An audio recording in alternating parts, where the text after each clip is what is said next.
છેલ્લા 26 વર્ષથી સન 1998થી ઉધના પોલીસ સ્ટેશનના ચોરીના ગુનામાં નાસ્તા ફરતા આરોપીને પકડી પાડતી ઝોન 2 એલસીબી શાખા પોલીસ કમિશનર સાહેબ શ્રી સુરત શહેરનાઓએ સુરત શહેરમાં નોંધાયેલ ગુનાઓમાં ઘણા લાંબા સમયથી નાસ્તા ફરતા આરોપીઓને પકડી પાડવા આપેલ સૂચના અનુસંધાને નાયબ પોલીસ કમિશનર શ્રી ભગીરથ ગઢવી સાહેબ ઝોન 2 સુરત શહેરનાઓએ પોલીસ કમિશનર સાહેબ શ્રી સુરત શહેરનાઓની સૂચના મુજબ દાયકાઓથી નાસ્તા ફરતા most wanted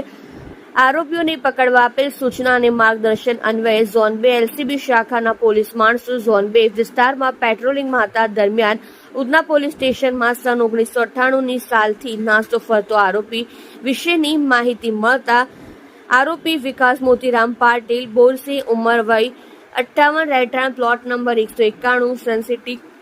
row house Dindoli Surat મૂળ વતન ગામ કાપડને તાલુકો જિલ્લો